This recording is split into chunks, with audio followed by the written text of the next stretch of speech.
he said something in there, and I actually did it. He said, promise yourself that you'll never give up. And I wrote a little note to myself, and I had that note in my wallet until it literally crumbled, like fell apart.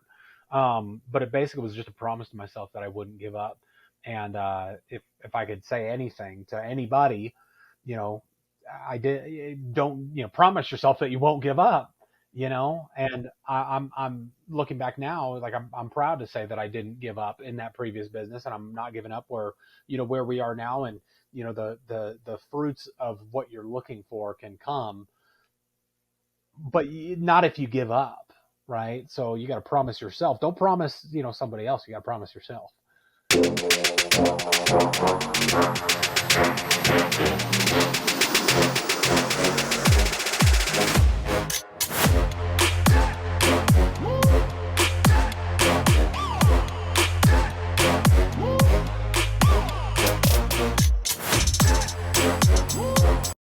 What's up, entrepreneurs? This is your host, Skylar Schisler of the show, The Entrepreneur Theory, where we take your ideas and we turn them into a reality. And today I've got a buddy of mine on that I haven't talked to in almost 2 years.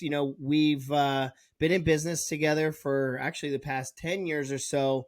But the last couple of years, taking a break, traveling and stuff, really, I wanted to catch up with this gentleman because he's done a lot of amazing things over the last couple of years. And I've watched him really just blossom as an entrepreneur, as a businessman, as a father. He's now a party of 5. So, we have a lot in common. I'm a party of 5, but his heart is something that I really want to capture on today's podcast because I know where they've came from. I know what they've done. And I know that they've overcome a lot of adversity, but I can tell you that they've used that to create amazing accomplishments. So without further ado, Nick Greco, welcome to the show. I appreciate you, brother. What's up, man? Thanks for having me on. I appreciate that quite a bit. And Absolutely. I appreciate you, man. Absolutely. It's been a while, man. I mean, we were both in the same company for quite some time, and, paths started going opposite directions, but I'm very grateful to catch up with you today. Yeah, likewise, brother. It's because you guys moved to Florida.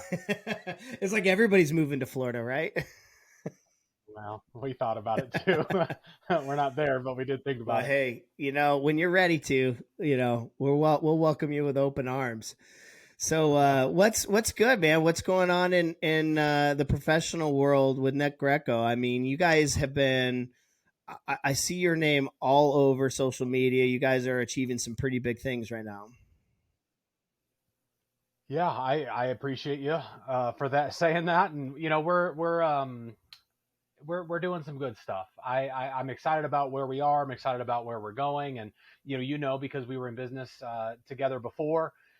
Sometimes it's interesting how sometimes a business that business that we're in didn't end up working out from a financial perspective or whatever, and went out of business. But that business going out of business ended up being the best thing that could have ever happened to me. And I loved that business. I love the people. I still love the people, yourself included. And thank you. But sometimes it was it was one of those things where it was just time to kind of let go and move on to something different. And, I'm sure we'll get into all that, but I'm excited about where we are. And I feel very lucky, truthfully. I feel lucky that we landed where we landed, and because not everybody was fortunate to find something to kind of, while our legs were still moving from that other business, just kind of hit the ground running. But, we've been able to do that, and it's been good. Absolutely. So I really want to start off with the beginning of your entrepreneur career, starting your first business, and as a young guy, as a young man in the world of just trying to grow a product-based business, an idea. What was that like? I know you have some amazing stories, and I don't want to steal your thunder. Yeah, man. So I will say my entrepreneur journey started when I was, 17 or 18 years old. I was in high school, and I got my first job. So I always grew up playing sports, never really had a job because I got good grades, and just, it was really just school and sports. And then, sports ended my senior year of high school, and I went and got a job at a grocery store. And I was a bagger at this grocery store. And I hated it. I really, really hated it. I thought it was the worst job ever. I had to be nice to all these people that were grumpy to me. I remember seeing other people, like other employees, at that same job that had just been there longer, but they were making more money. They could never be fired. They were getting caught like stealing and doing all these things that, they were being bad Yeah. employees, but just because they were there longer, they couldn't be fired. And I remember working at that job. And I remember one time they had me go from, I worked out, first I was bagging groceries, then I was in like the little grocery store, um, where the little gas hut Yeah. where, it's my job to be out there and help people with their gas. So I was like a gas attendant. And, I remember one time they had me work, the shift that was like until 10 o'clock at night. And then the next morning I had to be back at like, 5:45. And I just remember thinking to myself like that, I don't want to do this. Like, this is crazy that this is what people do. Like, this is what it is to be an adult or, go out there and have to go make a living. Like, I really didn't like that. So I decided then, this was long before I ever got into business. It was right before I went to college.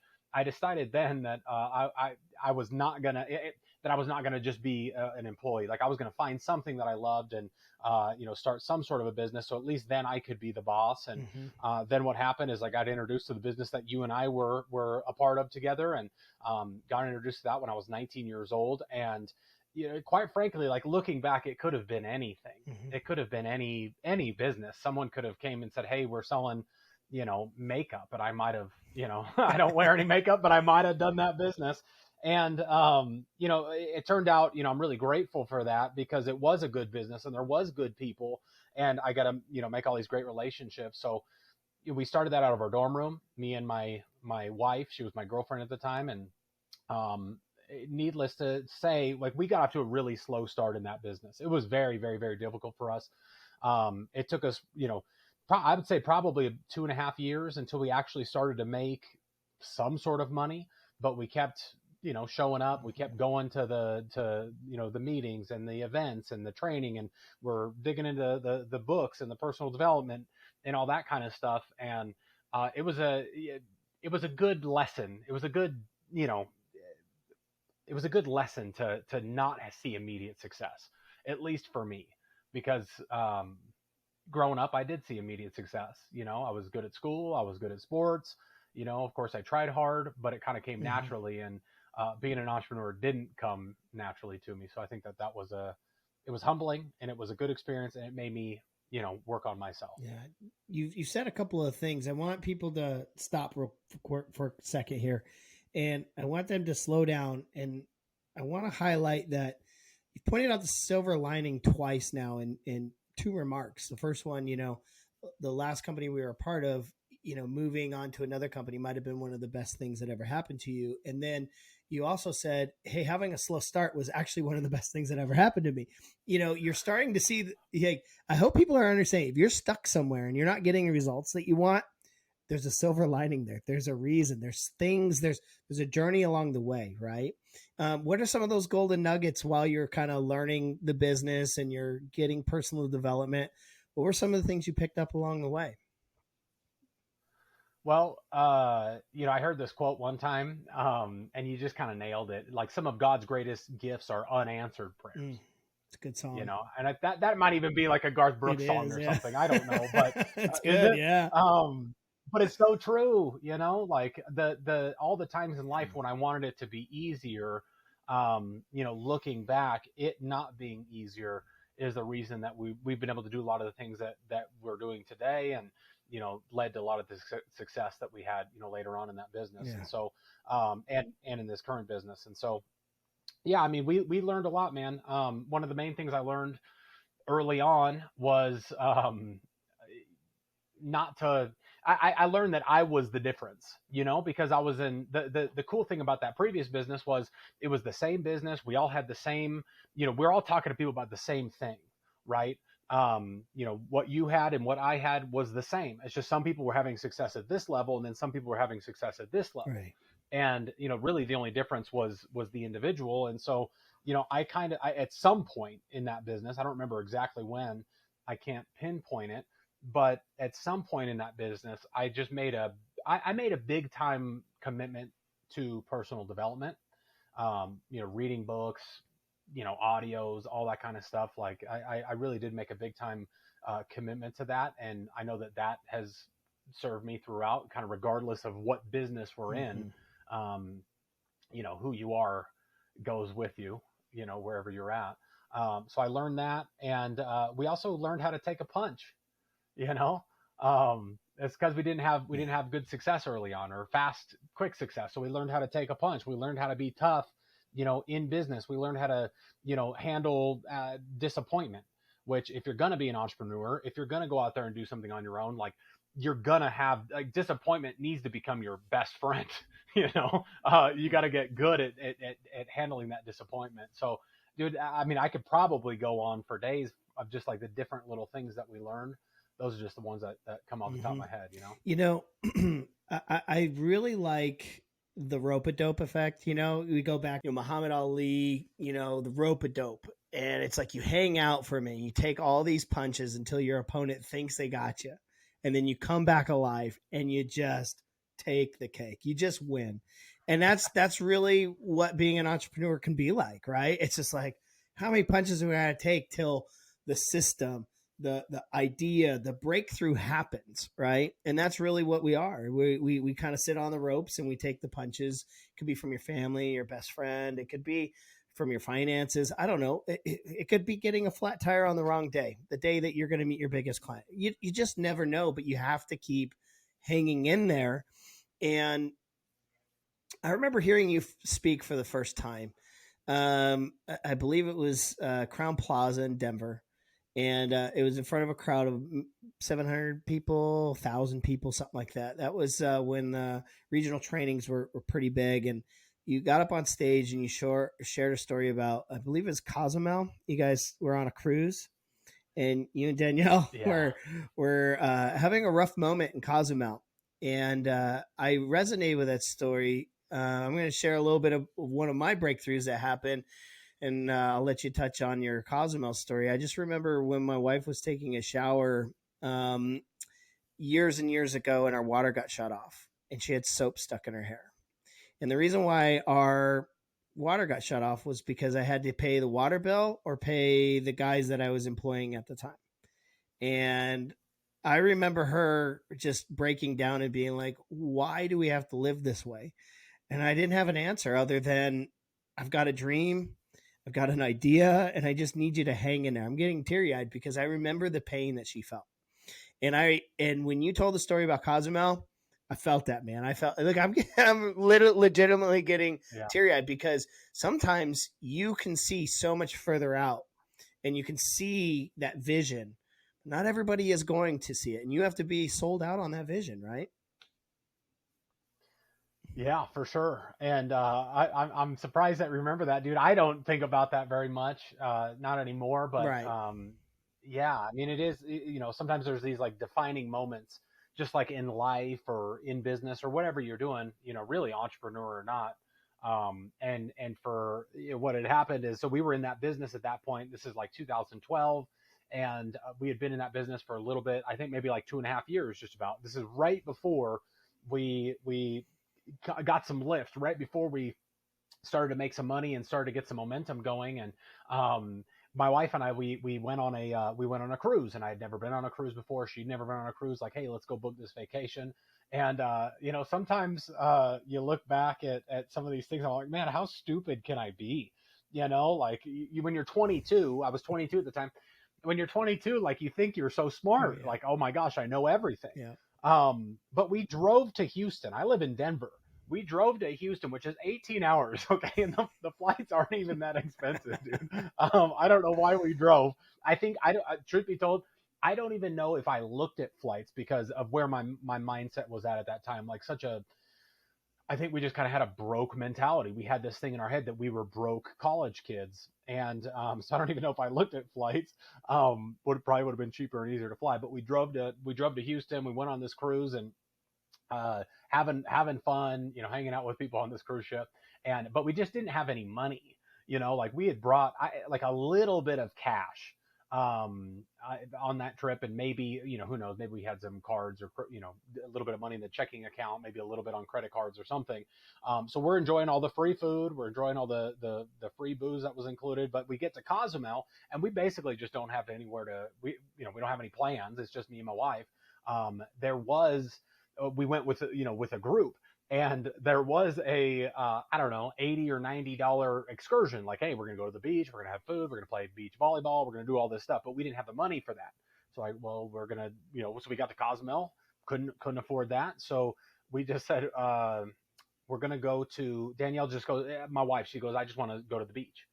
And so we get out in Cozumel where all the taxis are at and stuff, and we tell the guy we just want to go to the beach, and he's like, hey, I'll take you to the best beach, hop in. We're like, how much? He's like, whatever, we could afford it. So we get into this dude's taxi cab, he takes us to the beach, and we show up to the beach, and it is not a beach. Like, we are legit in somebody's backyard when we get there. Like, we walk past their drying laundry, like hanging out on whatever you call those, the we're walking past this person's laundry. We get to the front of their house, I guess, or whatever it is, out by the beach, and then they have a bunch of chairs out there. So like, okay, here's the beach. We sit down, and they give us menus of like, hey, if you're gonna sit here at Sandy Beach or whatever they called it, you gotta order some food. And we're like, well, we don't have money to order food. So like, well, then you gotta go. And so we proceeded to walk back, like, my wife's first time out of the country. We're walking back in, to the cruise ship, I guess, and on this little 2-lane road.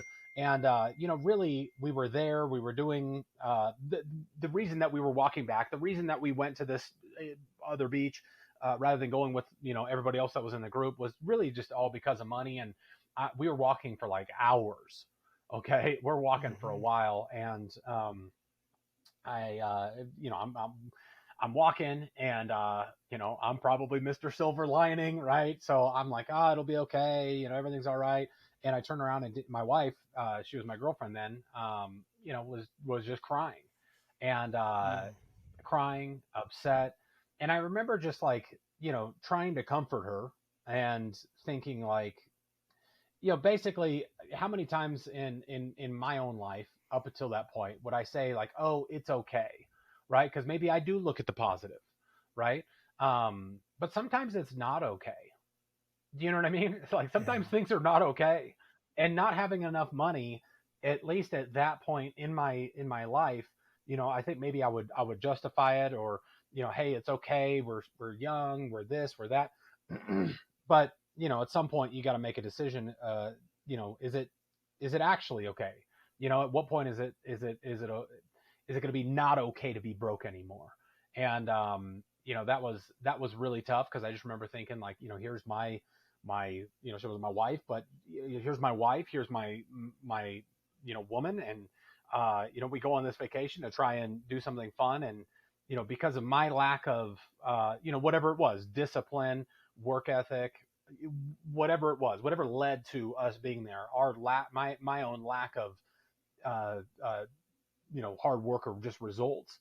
Um, here we are. We're on this vacation, and we're broke, and we don't have we didn't have a whole lot of money, and it basically, it very much put a magnifying glass on myself, of basically like, this is not okay, you know and yeah, it was one of those just defining moments, in my life, in my entrepreneur career. And pretty quickly after that, after that cruise ship, we really got stuff going. And I think, at least in part, to holding myself to a higher standard, and not always looking at, hey, we're broke, but at least we're happy, or whatever gunk I had in my head of justifying, hey, it'll be okay.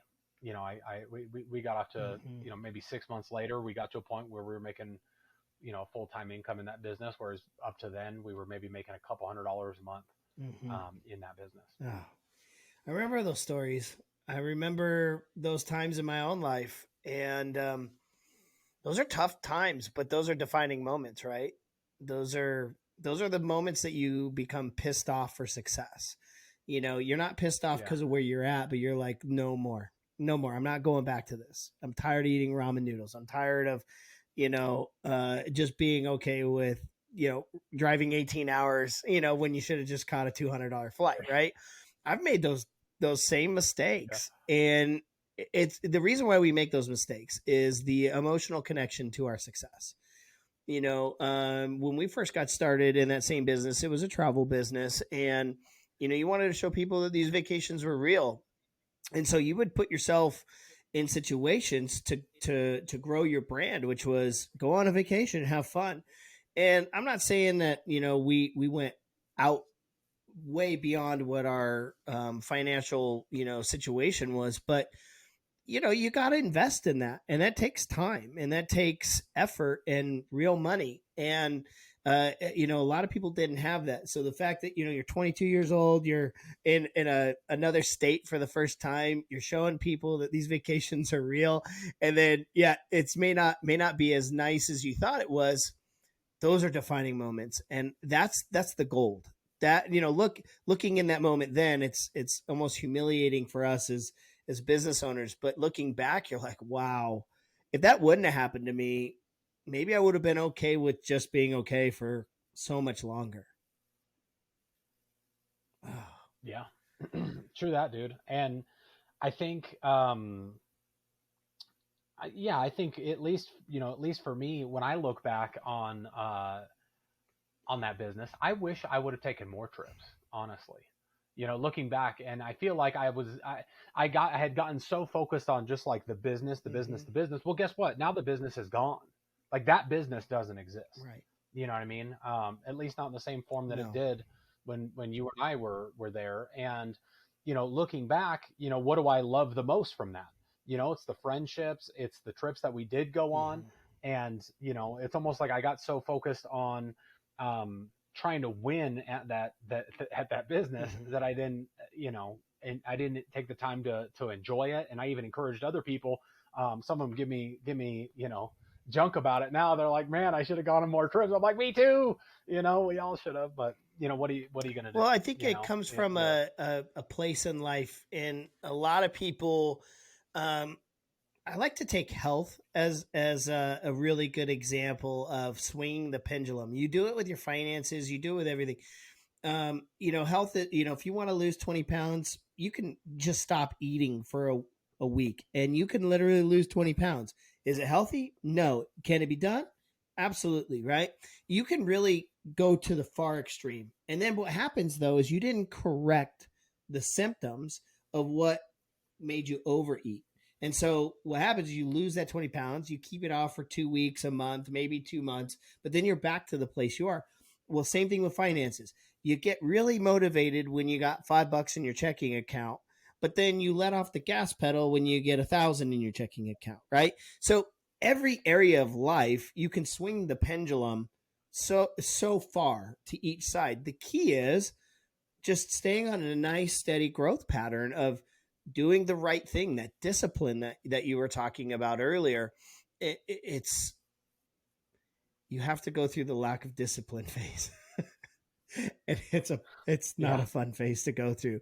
So if you're a brand new entrepreneur, I think Nick and I would both agree, get through that phase sooner than later. Yeah, It's not a fun phase. for sure. But now, progressing and now moving into the business that you're in now, which is life insurance, how have you taken some of those lessons and implemented them and, made that new business your own baby?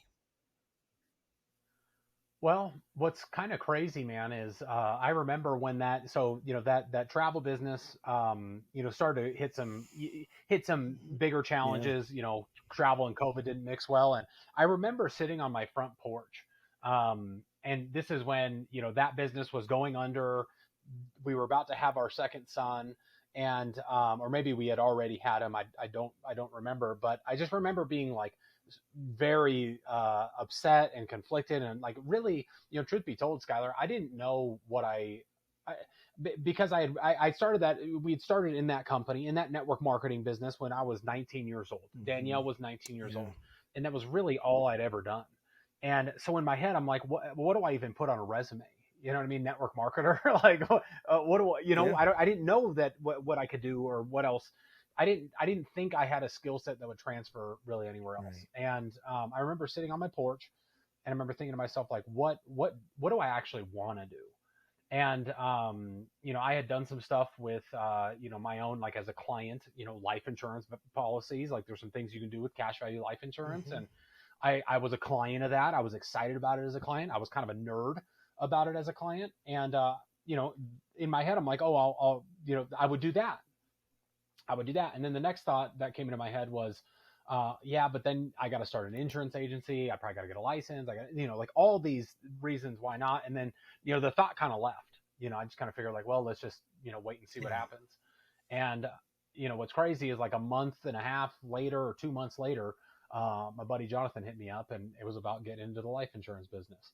And it's just crazy how things Yeah. work. But I don't know if I'm No, answering divine the exact appointments. question, but that's kind of, yeah, that was kind of the path. Right. And then as soon as he was like, hey, I think I'm gonna do insurance. I'm like, I was at the point in my Yeah. life where I either got to go get a job, which I knew, not gonna like that. I did. I don't know if I've told anybody this. So Exclusive I guys. did fill out one.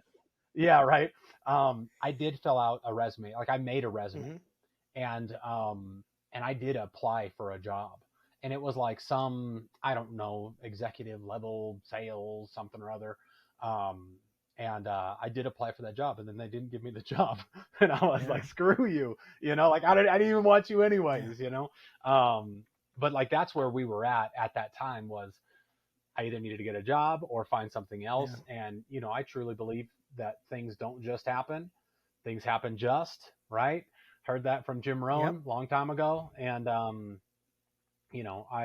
think that's what happened with us, at least Mm-hmm. with where we are now. And um things don't just happen, things happen just. So one of my favorite stories from Jim Rohn is the sower. I can listen to that story on YouTube over and over and over because it's so true.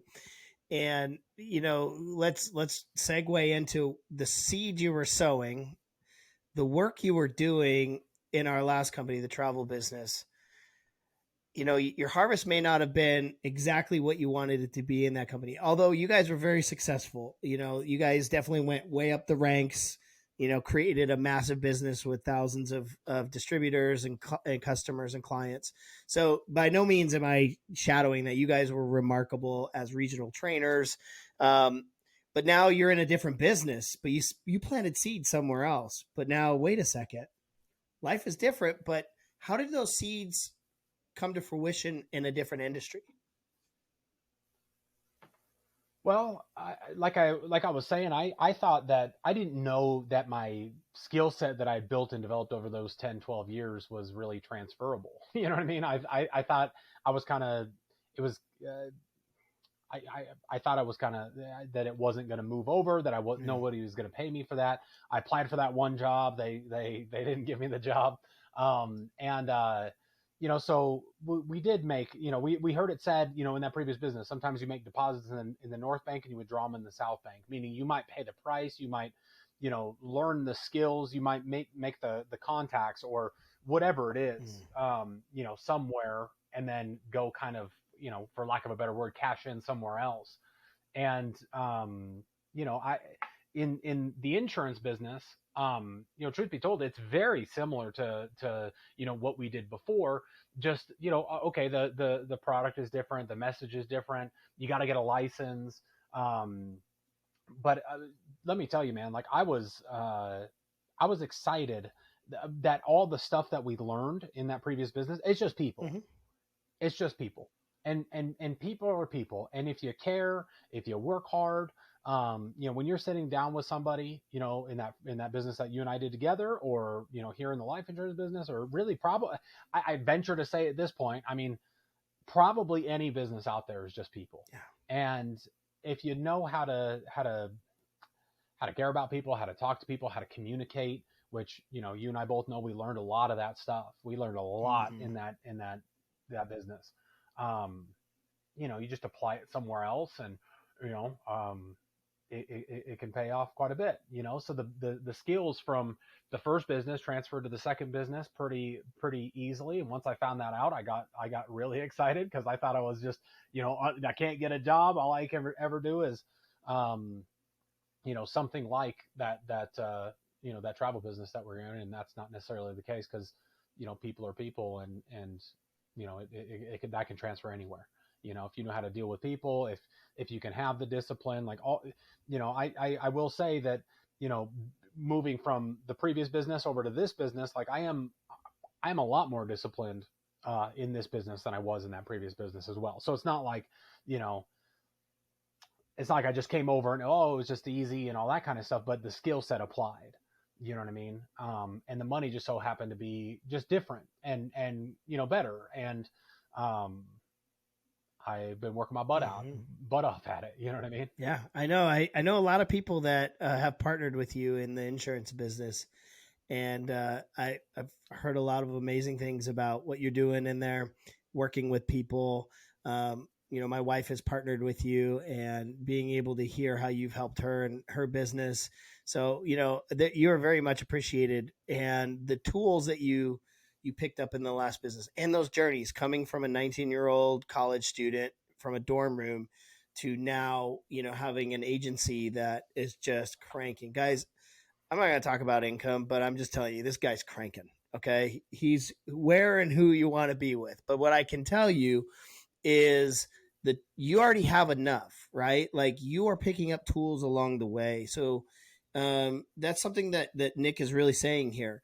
If you're listening and you're wondering, like, how do you get to where Nick is? Well, while you're on that journey, you better be picking up some tools and putting them in your toolbox, because the day that's going to show up, like the game time, like, I think David Peach actually is one of them that used to say this all the time. Shout out David Peach, because I saw him this weekend. Good guy. He used to say, if there was a game in a stadium, the goal is to be on the field playing, right? Well, sometimes some of us don't even have the skills to even get in the stadium. We can't even have a ticket to like be a spectator, and then let alone get on the field and then start on the 1 yard line if you're talking about football, and then moving all the way to a touchdown. It takes time to learn how to do that, right? And most of us, when we start business, we're not even in the stadium. We don't even know what foosball is. You know what I mean? we just don't know what we don't know. Yeah, man. And something you just said, when you go on the journey, it's like you got to pick up some stuff along the way. And it's like, woe to the person who goes on the journey and doesn't bring anything back. Whoa. You know what I mean? Because we Yeah. and we've all been on journeys. And I think of some people, probably people that you and I know or whatever, that they were there but they didn't bring anything back from the journey. And it's like, if you're going to do something, even if it doesn't yield the fruit at that time, Mm-hmm. like that business, like you said, okay, it yielded some fruit, but I think, I'll just tell you from my experience, it wasn't ultimately what I wanted and what I dreamt it could be and all those kinds of things. Yeah. But we went on the journey, and we took, I took a lot from it. I took a lot from it, and I didn't take it lightly. And so, wherever you are, if there's people on here that are entrepreneurs and they're in a business, even if the business ends up not working, and obviously, you don't want to be in a business sitting around and say, oh, well, it's probably not going to work. But, ultimately for Skylar and I, that business didn't work, but we took some things from it and, applied it in something else. And it has paid off, quite a bit. Absolutely. Well, so I remember when that business went down, that the thing that I picked up from when our travel business ultimately filed bankruptcy and we had to move on, was we rode that ship down to the very last bit, that we had to call all of our people and go, I'm sorry. Like, we worked our butts off. We stayed up late at night. We had to do what we had to do. And so we were the rats off the ship, if you know what I mean. Like, literally, we were the last people. We were the captain of our own ship. I hate saying rats. That was stupid. We were the captain of our own ship, and we had people on that ship, and we made sure everybody got off lifeboats and did their thing.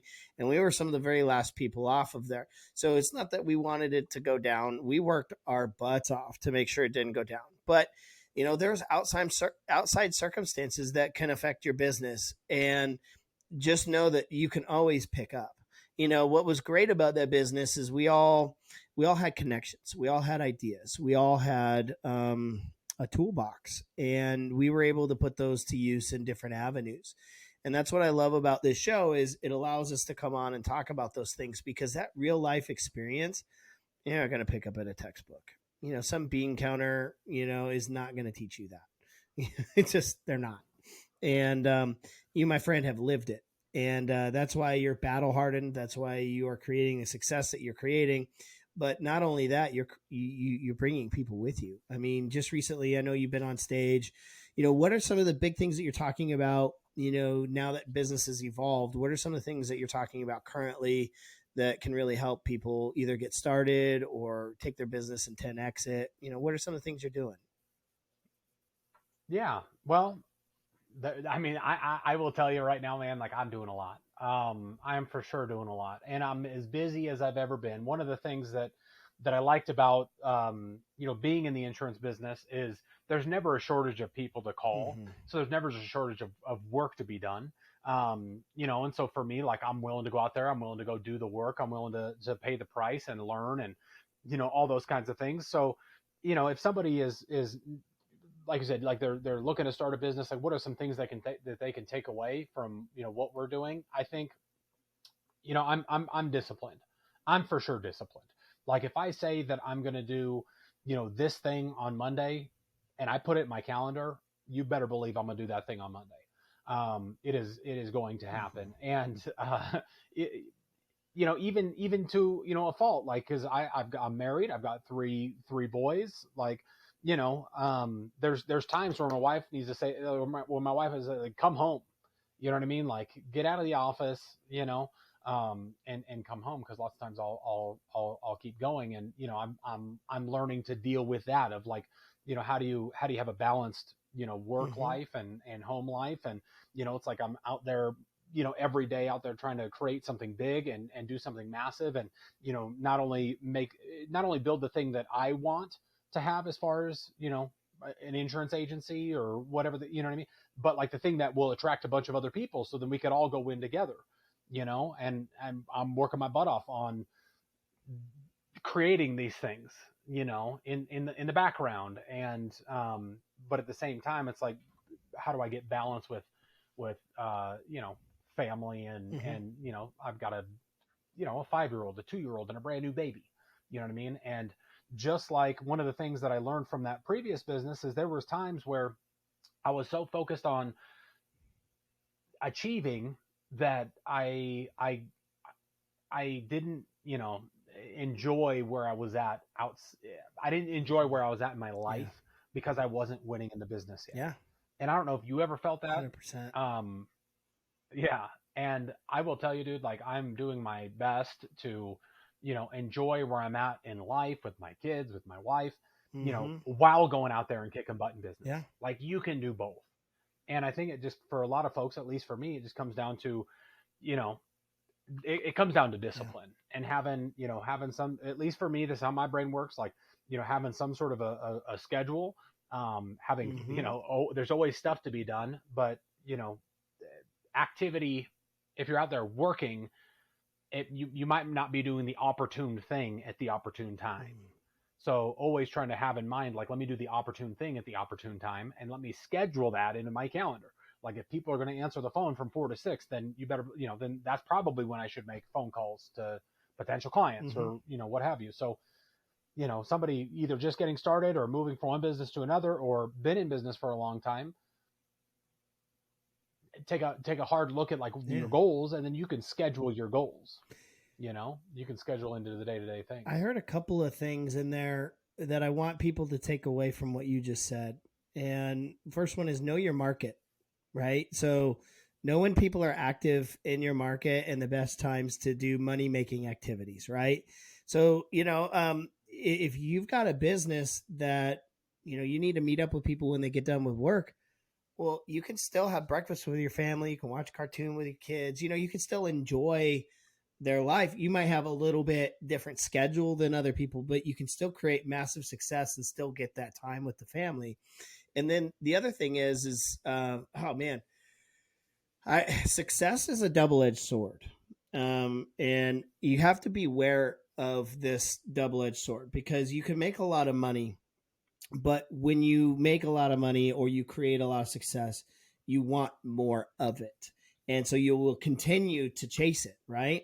And I just remember giving up, snowmobiling was one of my favorite things. I used to go every weekend, and I started creating massive success in the last company we're in. And it's like, well, I don't want to go snowmobiling because I want to go create more success. And then I gave up playing hockey, which is something that I did my whole life. And then it's like, well, I don't want to go play hockey because I want to go create more success. And it was just this snowball effect. So much so that when that business went down, my wife and I went and did opposite of what most people did. And I don't know if it was the right decision or a wrong decision, but we sold everything and said, we're going to go live life, because I was chasing success so much that I had to take a break from it. I had a mental breakdown, and a lot of people that are close to me know that. And I'm very open because it is a real thing. When the gas pedal was done being pushed and the G forces were let off of my life, I could actually breathe for a moment. And I go, man, I really need to take this life thing a little more serious, and let's figure out a way to enjoy the life a little bit. So I love that you said that, because I've experienced it the last couple of years. Again, it's like the fasting versus the eating too much. Like, I swung the pendulum way too far, and now here we are trying to do a little bit of both. But that is very important. And I love that you guys are creating an amazing culture. I know that, when you guys have an award ceremony or you guys have events and you're with your team, I see you guys out to dinner. There are times where I just want to join the company so I can be in those dinners, Come, dude, you're invited. You're like, invited. You don't no sign up required. I Just know, just but I'm show up. just telling you, Come. like, I love it because, seeing the smiles on the faces, being able to work hard towards a goal, collect some amazing hardware that you guys have collected in your business, and then to watch you guys go break bread and clink some glasses. It's really impressive to watch. I definitely miss that in the camaraderie for sure. So and I hope that people, when they hear that, know that, like, you got, you work hard, but you got to play hard too. um I don't know other way to say that Yeah, other than enjoy your dang life. Like, what's it all for if you don't enjoy it, right? yeah, and I agree with all of that, man. Because I feel like in that previous business, like I said, I sacrificed some things. Like I sacrificed enjoying some Mm-hmm. things that I should have Yeah. enjoyed, that are enjoyable, some moments in life, right? Because I wasn't where I was at in business. And looking back, like, it's so stupid. It's so stupid.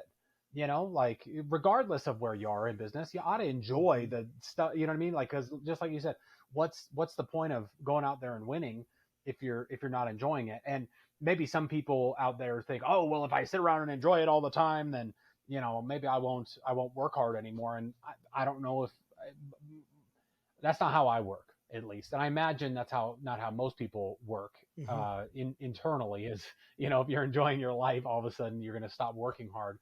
In fact, I even think, at least for me, if we go out and do fun family stuff on the weekends, or we go on like little family trips or whatever it is, when I come back, like, I'm more ready to go kick butt and work hard and make it happen, rather than, Mm-hmm. oh, let me just work every Saturday, let me work every Sunday. um you know you got to enjoy those things. And at the end of the day, we are doing this, at least for me. Like, I'm Mm-hmm. I'm working my butt off day in and day out, for my family. You know Mm-hmm. what I mean? Um, All right. So somebody, there's a lot of insurance businesses out there, and there's a lot of places that you can go win, right? There's no doubt about that. But what has helped you over the last, 6 months to a year to really create that massive success? Because I know there was a learning curve going from one business to another. But over the last 6 months to a year, I've watched you guys explode. And I'm not talking about a few clients here and there. I'm talking about runaway train.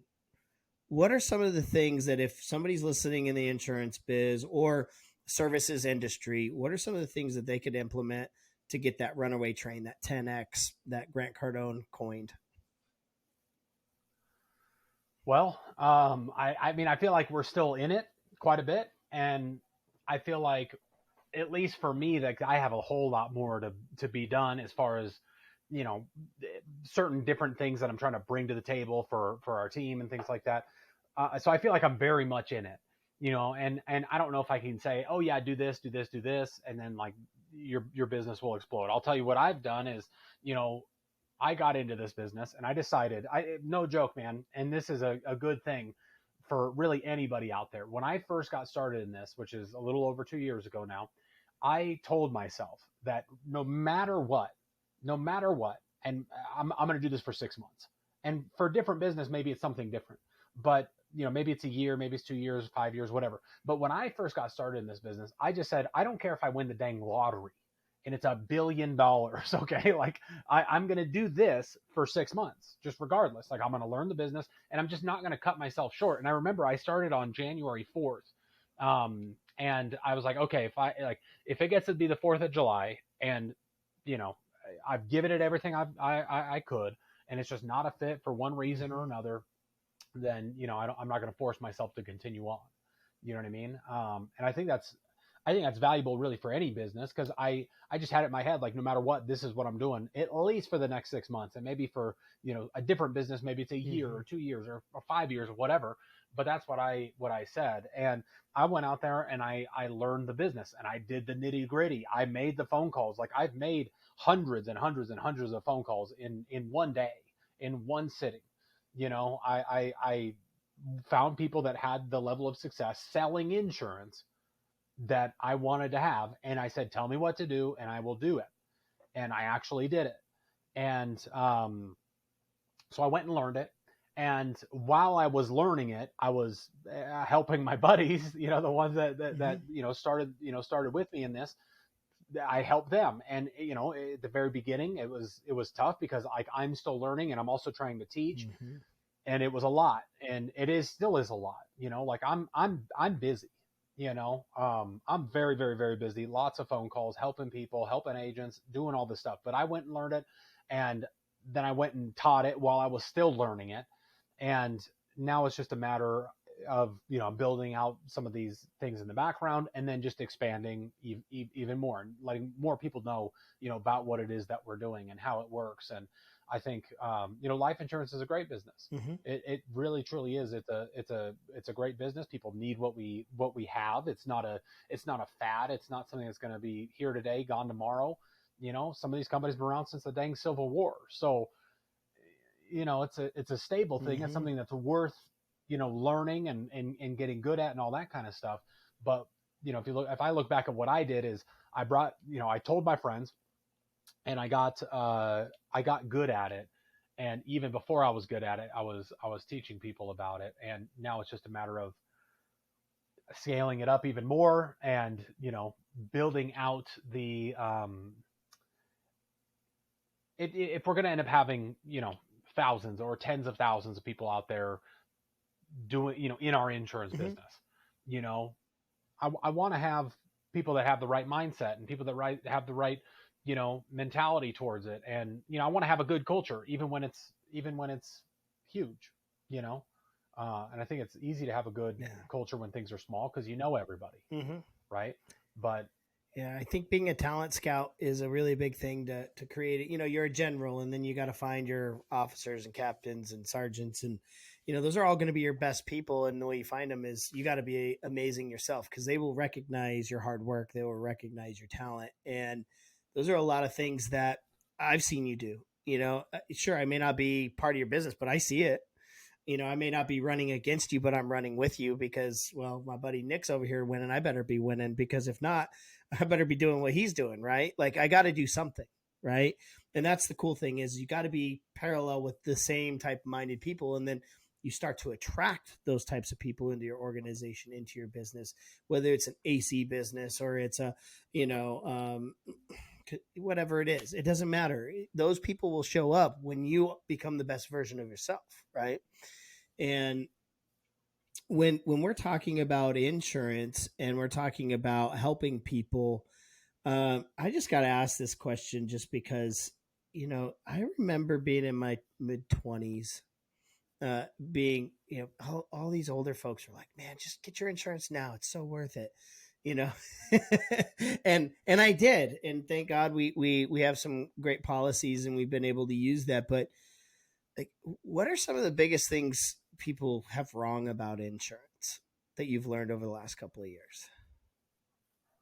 Well, there's a lot. There's a lot out there.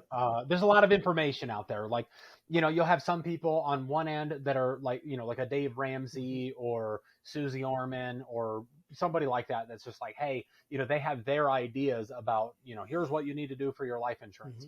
Mhm. And then you have other people that maybe their philosophy is the opposite. And then you have all these other people that are just trying to sell you stuff.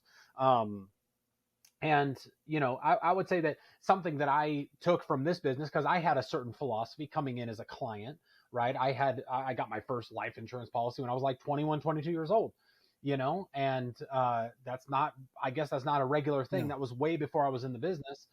Yeah, most 21. What happened is I had a buddy from college who was working at one of these big companies, and they brought me in, and I'd heard something on a podcast, and I'm like, hey, can we do a policy for something like this? And he's like, yeah. And so I got that policy when I was 21, 22. And basically what I'm getting at is I'm very clear on, at least myself, all these things exist for a reason. Like, it's not like, term life insurance is it's not like it's worthless, even though it's been around for forever. Like, no, it has a purpose. You know what I mean? It has a purpose. It serves that purpose. And, it's not like whole life is worthless or universal or whatever. Like, they have their purpose. And if you know what you're doing, I could probably argue both sides pretty well, Mhm. of why this one's the best or why this one's the best. Deep down, I have my actual opinion, of what is best. And, but at the end of the day, what's best for one person isn't always what's best for somebody else. Like, what's the purpose of it, Yeah. right? Because if the purpose of what we're trying to of what they're trying to accomplish is purely, death Yeah. benefit, meaning if somebody dies, then their family gets all this death benefit, then you get a certain answer, right? But if the purpose is, hey, there's some cool things you can do with cash value life insurance while you're still alive, while you're young, it's the best time to do it, then that's a different answer, you know. And I can, like I said, I could talk about Mm. both sides, or we could hang out and talk Dude, about life insurance if I you want. know, man.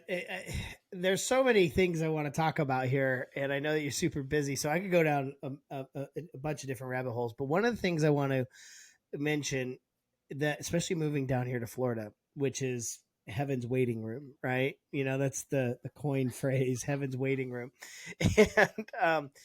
And we've been meeting a lot of people because we've been in the RV community. So we're in a lot of RV communities where we're meeting a lot of retirees, and we're finding out there are so many people out there that retired from big corporations that thought they had life insurance from that big corporation, to come to find out that when they retired, they no longer had that life insurance policy. That life insurance policy was only good if they were working for the company.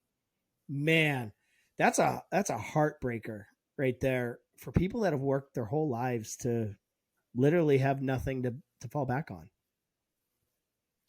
I mean, it's a really interesting time, period for money, for finances. Yeah. We've got crazy inflation, out there in the world. Like, dude, you got kids, like you're buying Oh groceries. yeah. You know what I mean? Like, It's going fast. it's crazy right now. Same thing for like the cost of housing. So we've got all these, we've got inflation, and then all of a sudden, in order to try to curb the inflation, they're starting to raise interest rates. Well, they haven't, raised interest rates since for a long time. Like, we've been in this Mhm. low interest rate environment, quite frankly, my entire adult life. Yeah. Okay. That it's been this low or 0% interest rate environment. And so we have all these different things going on at the same time as, inflation, rising interest rates, um, we just recovered from COVID a couple of years ago, whatever. At the same time of all that, we have all these baby boomers that are starting to retire. They're leaving their jobs, and the baby boom generation. We heard this because we were in the travel business, and we would talk about it, right? Like, hey, baby boomers, guess what they want to do with their money? They want to travel, Yeah. right? Well, with all these baby boomers retiring, it's a really interesting time because a lot of them are losing their work Mm-hmm. coverage, right?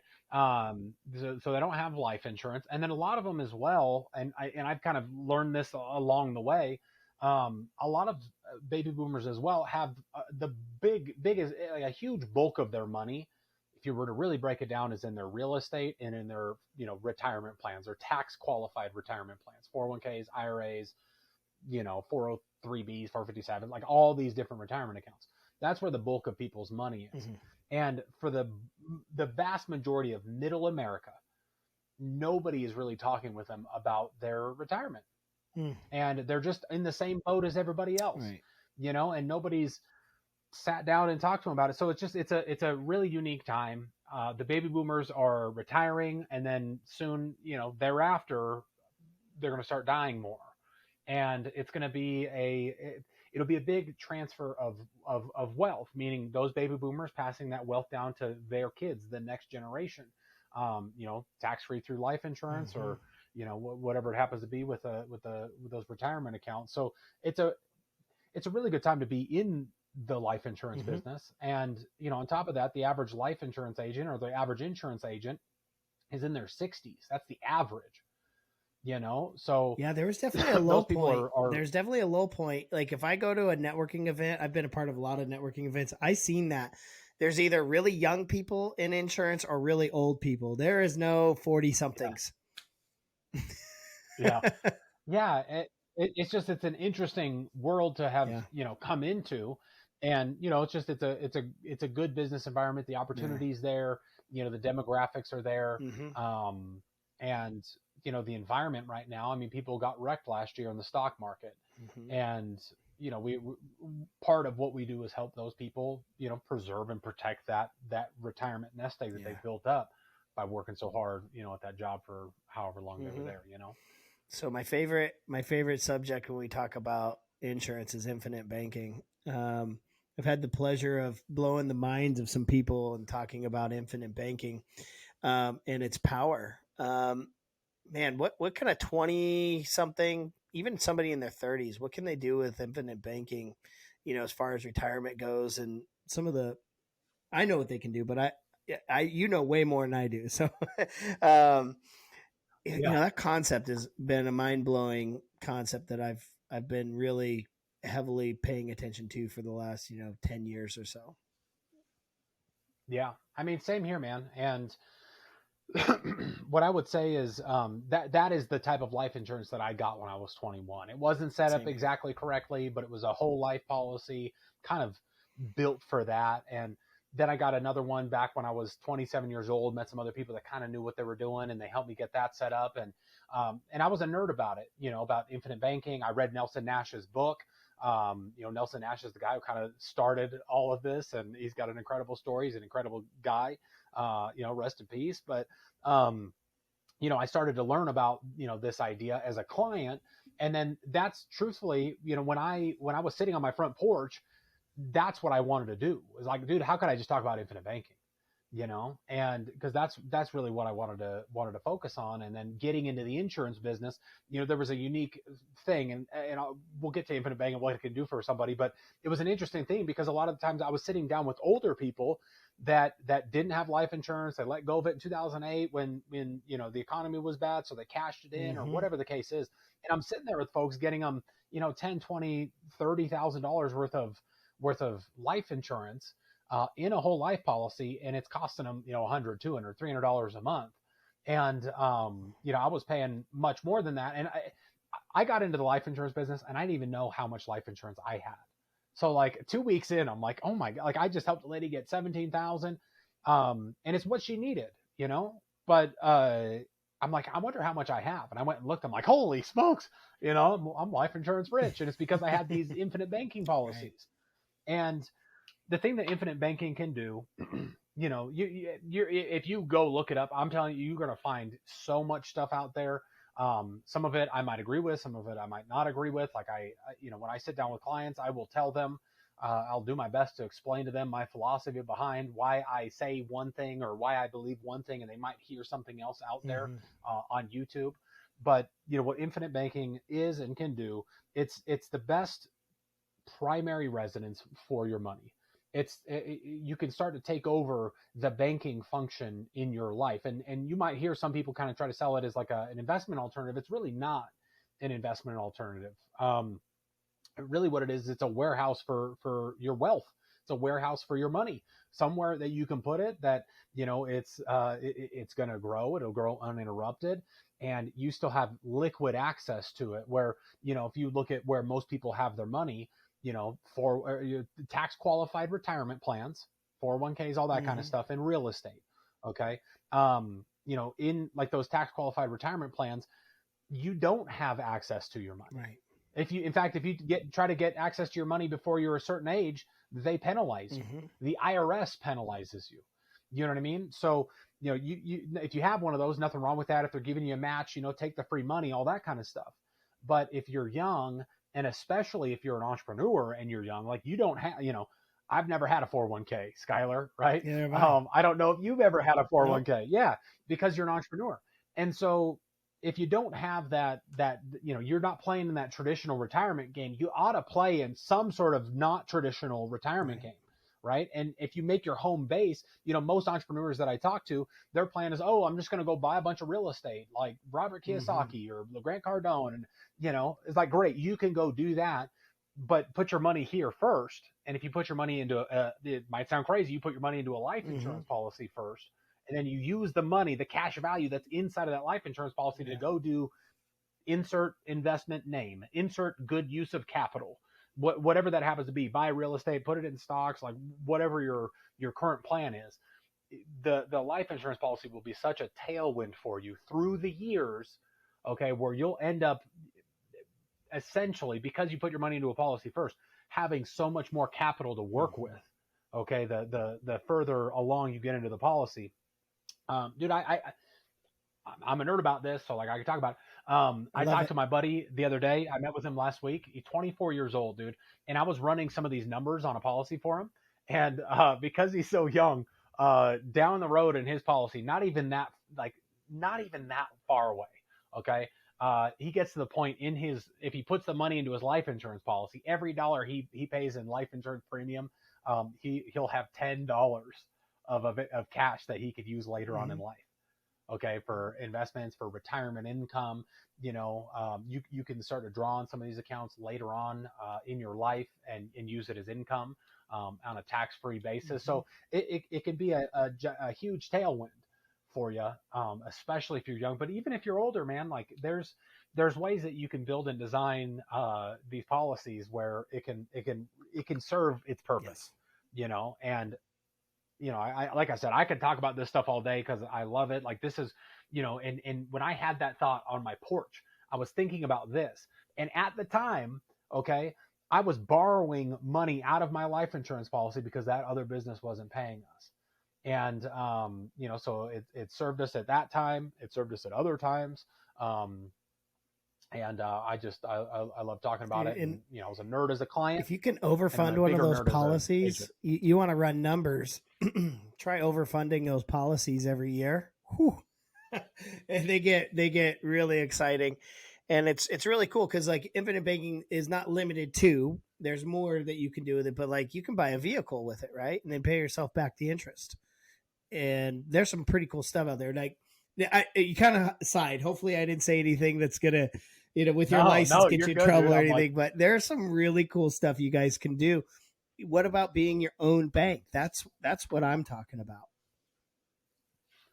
Yeah. And you can take over the banking function in your life. Like we go to the bank for finance, and we go to the bank to store a bunch of money in there. And what do you get in return? Right? You get high interest rates that they charge you, right, for borrowing money. And then you get nothing. You get nothing by storing. Like if you had $250,000, in a savings account at a bank, like what are they going to give you in exchange for your $250,000 in cash? Like virtually nothing. Yeah. Right. And so the beautiful thing about, the infinite banking is you can use it as a bank. You could store a bunch of your money in there. The insurance companies, if you do it with the right company, and if you're on here and you're like, oh, I like this, find someone who just is good, who knows what they're talking about, who actually cares, who cares. There's lots of people out there selling infinite banking on the YouTube, and some of them are great, I'm sure. So I'm going to run some And some numbers of here them real maybe quick. So less. 90,000 times 4%, divided by 12. So, okay, get this. I remember my first time dealing with money market accounts, right? Okay, so I put we were running a business where it was basically a league. It was a subscription, and we had money come in, but we put it in the money market, and we could do X amount of draws throughout the year. And they were paying us. I think the market was like, I don't know, at the highest point 4%, and it fluctuated with the stock market. So we put 90 grand into an account, and then each month, I could pull out in the interest that I was making from the bank, like anywhere from $200 to $300, right? And and I was so excited because I was like, "Oh, my money's making money," but I had $90,000 sitting in an account where the bank could take like all of that, literally all of that, and go lend it to somebody else and go make 9% on two or three car loans or a HELOC on a mortgage, right? And they're making 9%, and they're graciously giving me 2 to 4%. And when I realized that there were vehicles out there where I could take that money and do not only make money in the market while that money is sitting there, but then I could pay that money back at whatever interest rate that I wanted to, I was mind blown.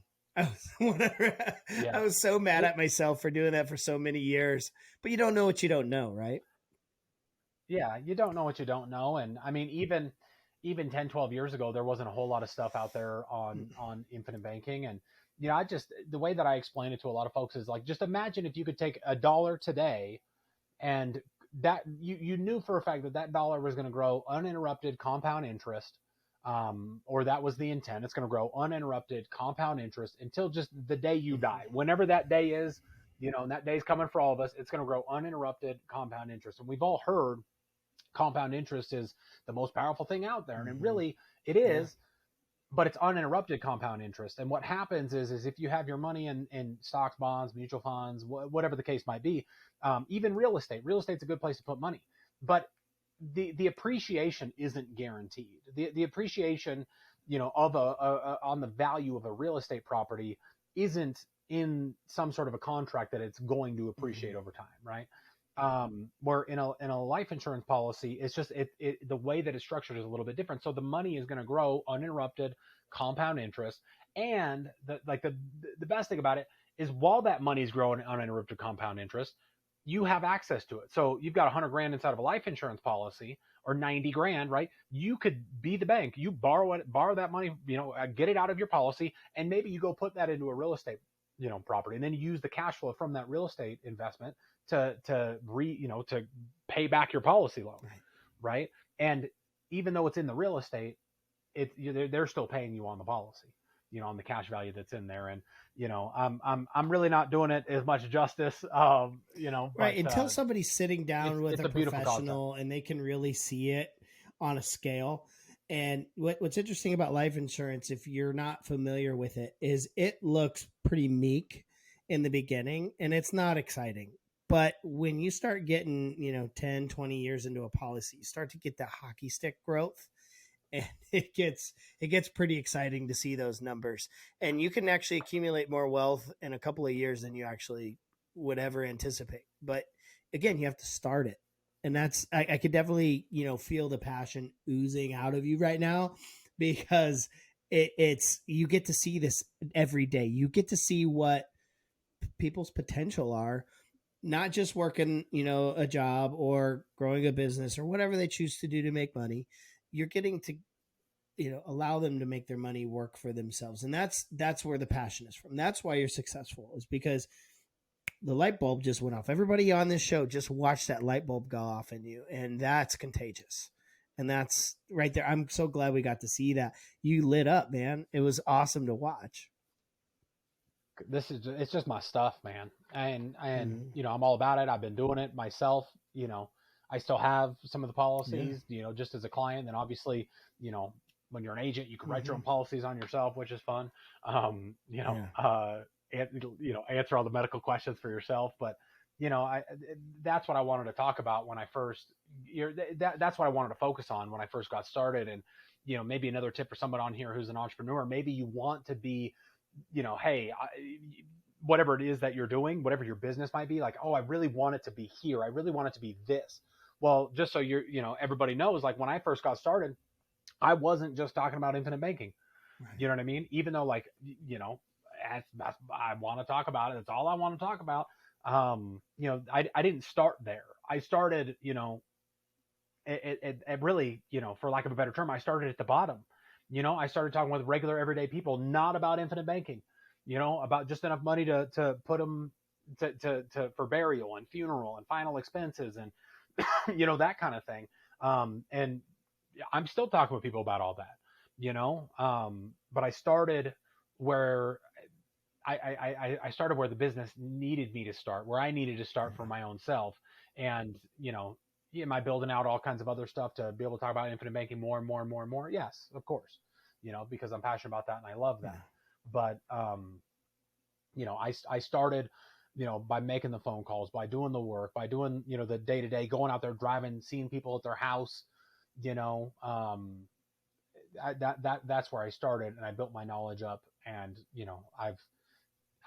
you get what I'm saying. Yeah. I hope what No, I'm you're saying definitely here a makes student sense. of the Like, game. I mean, to be good at a game, you can't just be the person who loves to throw the touchdown. You have to run every pattern and play. You got to do everything, right? You can't just be a one trick pony because not everybody wants that. There's somebody who comes to mind. I don't know if he's still alive or not. He was an old guy back in the day, but they used to call him the safe money doctor, and all he did was annuities. And I went to one of his events, and at the time, annuity didn't make sense for me.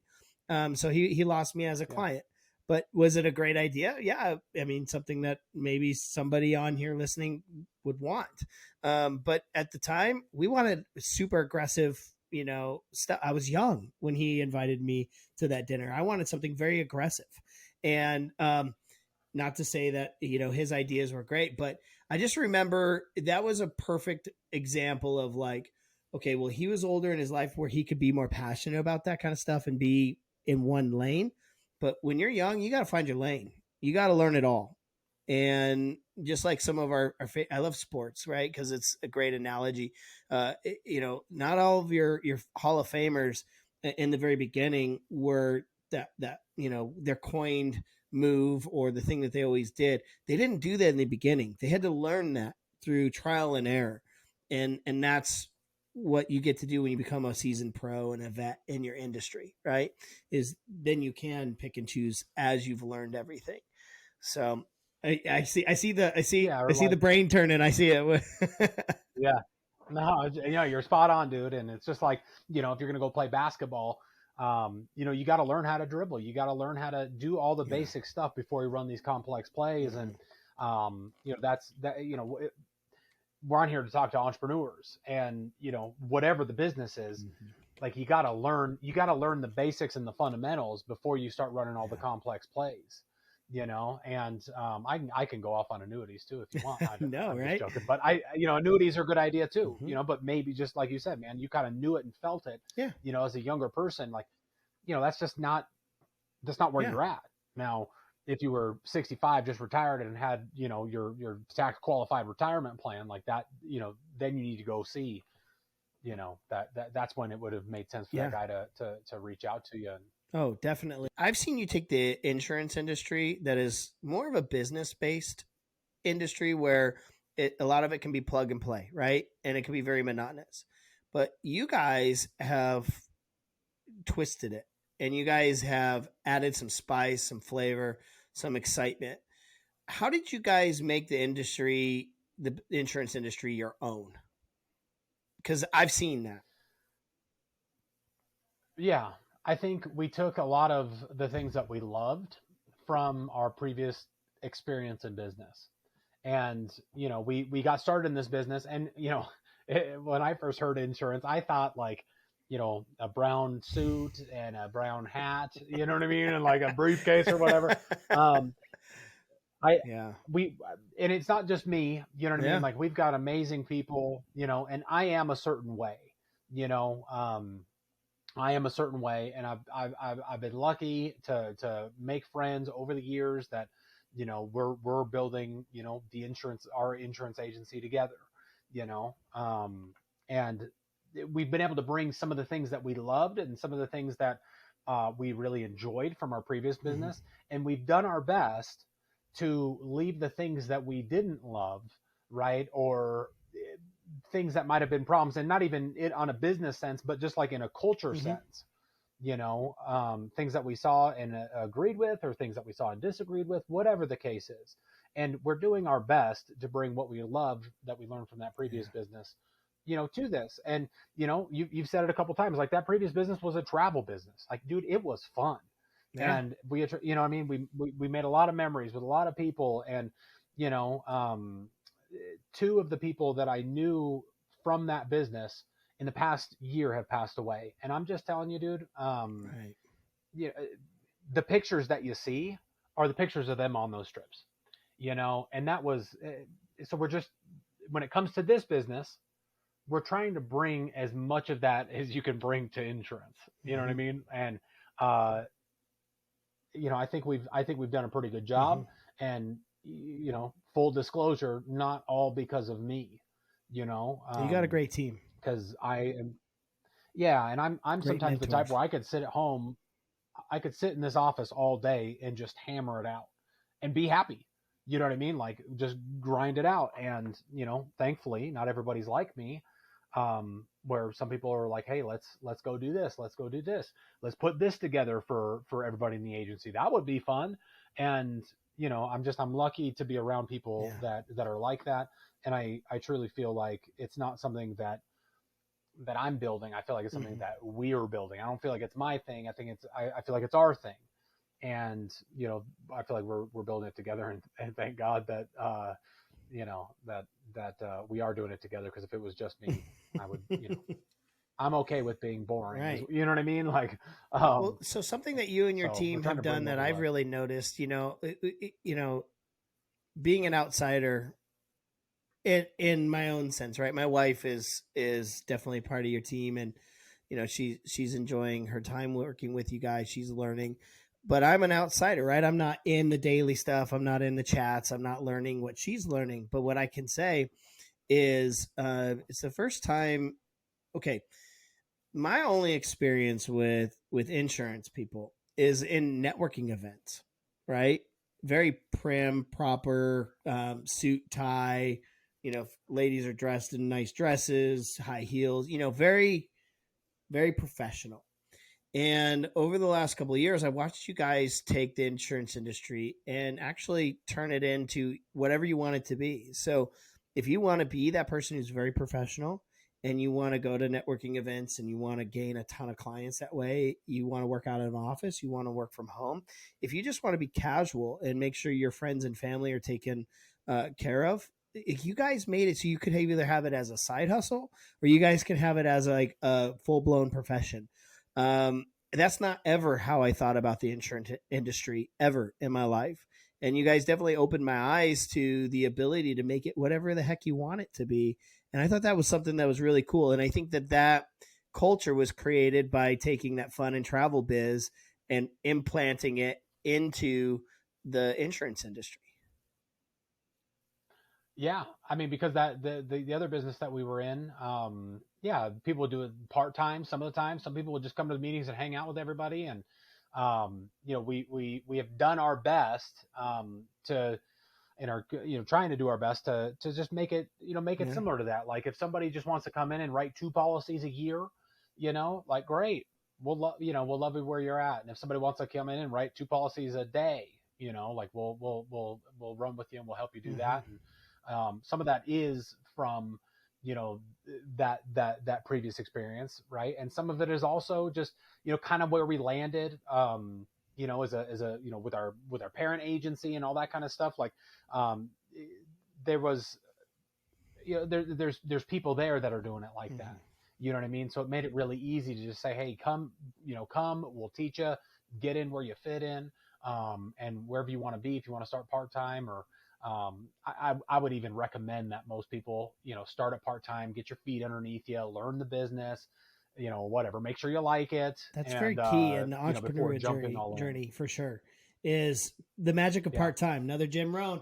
Dude, that guy Yeah. has changed Yeah. Jim Rohn. magic of part time, right? Well, I would say, dude, that one of the mistakes I feel like we had made in the previous business was we were pushing people like, you got to be full time, you got to be full time, you got to be full time. Yeah. And, I don't know if you guys had this experience, but we certainly did, where, maybe we pushed somebody too soon, Yeah. and they didn't have the financial, they weren't making enough money to necessarily be full time. And so, here it's a little bit different, where someone could start part time and they could, double their income. They could, it's insurance. It's crazy. But we're trying to hold on to the magic of part time. You just reminded me of a conversation I had this weekend. Bumped into some old friends, and one of the things we were talking about was, now that we have 3 children, some of the stuff I used to say to kids, the people that had kids, and be like, "Oh, get a babysitter. You got to get to this training," or right.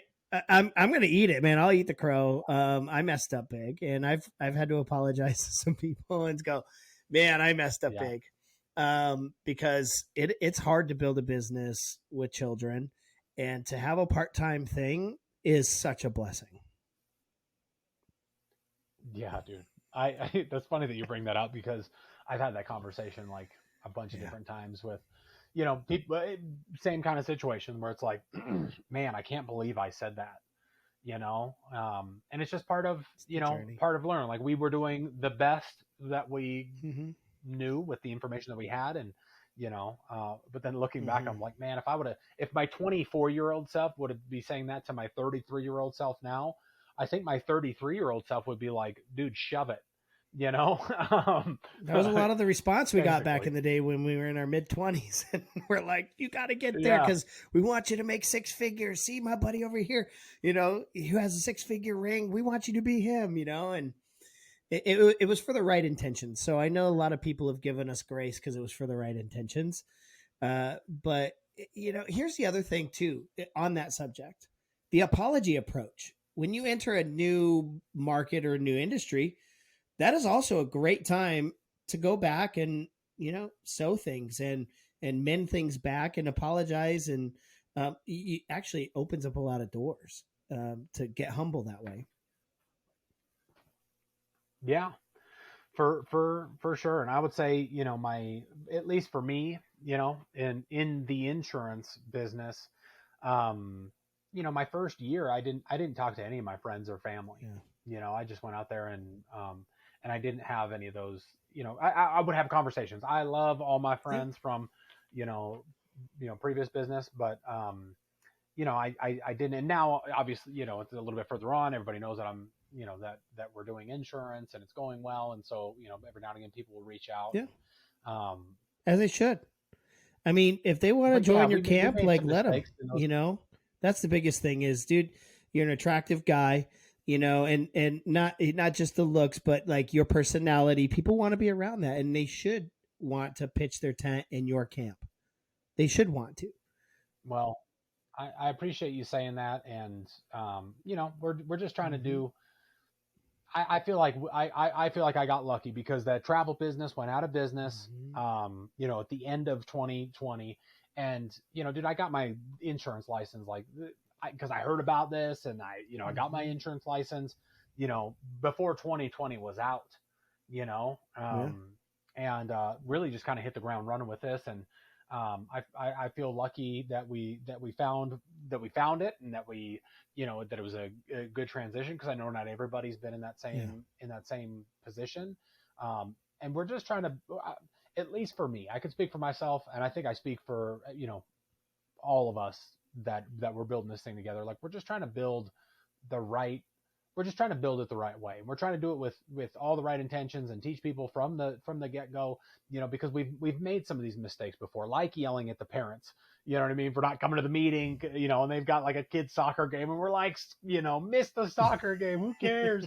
And like, my kid's getting into soccer, and, I won't miss the games, and I think we're trying to build it the right way, for the right reasons, with the right people.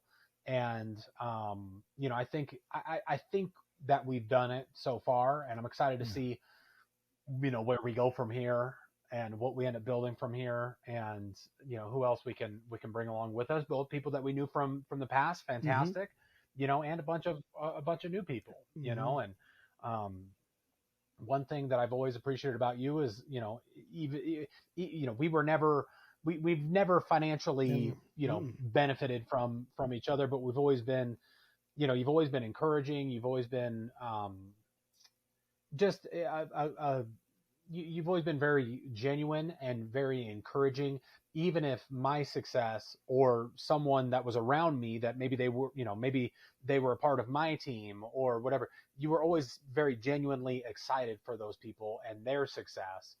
And I feel like one of the things that I learned in that previous business, there's a lot, was that, being excited for people, whatever they're doing. Well, it's hard because you want everybody to come with you, and you want everybody to be a part of what you're doing because you love them and everything. But at the same time, it's like, look, we're not all built for the same message. We're not all built for the same end goal, the same legacy, right? I mean, really, we're not. But the cool thing is we got to spend time where we got to enjoy some, exclusive dinners, exclusive trips, exclusive training from the same people. And so, yeah, you might be, in insurance, but there's a part of you that's exactly like me because we were trained by the same people.